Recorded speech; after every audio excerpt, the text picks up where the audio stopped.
Student welcome back to the new video. अभी मैं आपके सामने हाजिर हूँ दूसरे वीडियो। कल जो जामिया मिल्लिया इस्लामिया का क्लास 11 साइंस का एंट्रेंस एग्जाम हुआ है, तो पिछली वीडियो में मैंने आपको बताया था मैथ्स के और जनरल नॉलेज करंट अफेयर्स के जो क्वेश्चन थे।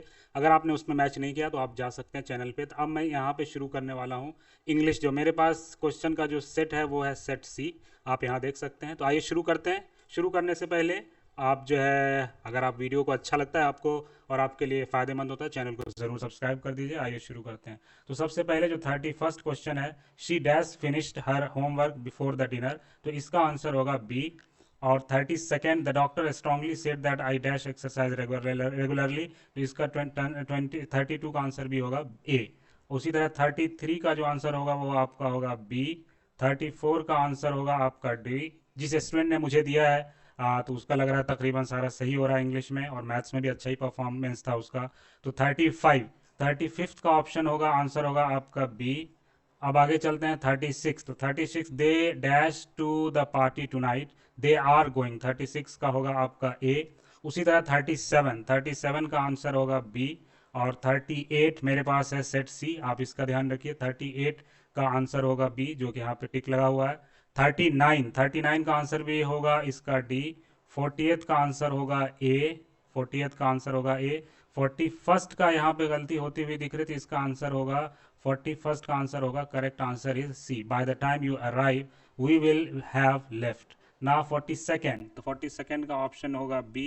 43rd का होगा सी। 44th का होगा आपका ए, दैट इज 44th का द कैट वॉज, 44 का the cat was chased by the dog, ये होगा।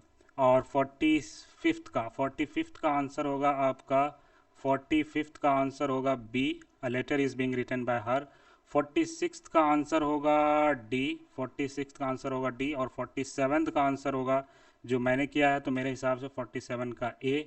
48th का होगा, 48th का होना चाहिए बी पे करेक्ट आंसर, 48th का बी होगा, that she will win. 49th का होगा डी। और 50th का होगा ए। 51st का होगा सी। 52nd का होगा आपका ए। 52nd का होना चाहिए ए, मेरे ख्याल से मोस्ट अप्रोप्रिएट लग रहा है। अब देखते हैं फाइनल आंसर की में क्या होता है। 43 का होना चाहिए डी। 43 का D. And 44th, Sarah said I am going to visit my grandparents next weekend, तो इसका आंसर होगा ए। और 55th का आंसर होगा सी। ये था आपका इंग्लिश का लास्ट 55th क्वेश्चन।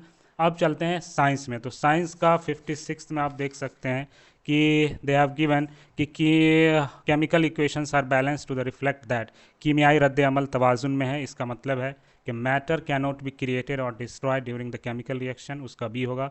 57th का आपका होगा डी। 57th का डी, फर्स्ट और फोर्थ जो ऑप्शन है वो करेक्ट है। उसी तरह अगर आप आगे चलते हैं तो इसका आंसर होगा 58 का भी होगा डी। 58 का डी, द हेट्रो एटम्स। और उसी तरह से 59th का भी ऑप्शन होगा आपका यहाँ पे D, that is the hydrophilic head and hydrophobic tell. उसी तरह 60th क्वेश्चन में जाएंगे तो इस यहाँ पे कुछ ऑप्शन में गलती है, लेकिन इसके हिसाब से फिर भी मैं कह सकता हूँ कि 60 का जो आंसर होगा वो ए होना चाहिए एज पर दिस वन। कुछ -1 इस तरह से मिसिंग है कुछ। और 61st का अगर हम आंसर की बात करते हैं तो 61st में होगा आपका ए। 61st का ए। 62nd का होना चाहिए आपका बी। और 63rd का आपका होगा ऑप्शन सी। 63rd का सी। और 64th का ऑप्शन होगा आपका सी। इसी तरह से अगर हम आगे चलते हैं 65, तो 65 का होगा ये वाला डी, जो ये एस, ये जो है आपका ये वाला। और उसी तरह से 66 का जो आंसर है वो होना चाहिए ए। 66 का ऑप्शन यहाँ पे देख सकते हैं ए, दैट इज़ 1 and 3। उसी तरह 67 का आंसर होगा आपका बी। 67 का बी होना चाहिए था, 67 का बी, 1, 2 and 3। 68th का जो ऑप्शन होगा वो होगा, 68th का होगा D. 69th, that is 10 ml, अब ये पूरा डिटेल्स दिया उसको कैलकुलेट करके, यहाँ पे शॉर्ट ब्रीफली हम बात कर रहे हैं। 69th का होगा डी। 70 का होगा आपका C, that is the zinc is more reactive than the tin. Now 71st का जो आंसर होगा वो are going to be, that is A, water, जल, पानी। एंड 72nd का जो होगा, which of the following organism have a single blood circulation, that is the fishes. और उसके बाद 73 का आपका ऑप्शन होगा, इसमें भी होना चाहिए सी, बॉमेंस कैप्सूल, जिसको ये हो गया 73 का सी। एंड 74th का ऑप्शन होना चाहिए मेरे ख्याल से बाइल जूस होता है, जिसमें लैक्स इंजाइम नहीं होता उसमें, वो हाजमे में मदद करता है फिर भी। Now 75th which one among the following, ये क्वेश्चन, अब इसका आंसर होगा 75th का बी। उसी तरह से अगर हम चलते हैं 76 का, तो 76 का होगा, इसमें होना चाहिए तो करेक्ट आंसर डी ईस्ट का 76। उसी तरह 77th में होगा आपका 77th में all of this sexually transmitted disease, all of this.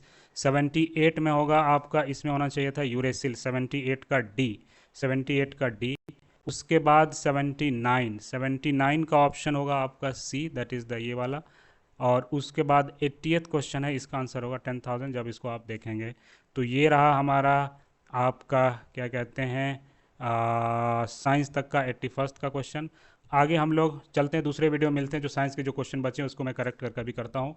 तो मिलते हैं आपसे नेक्स्ट वीडियो में। Thank you.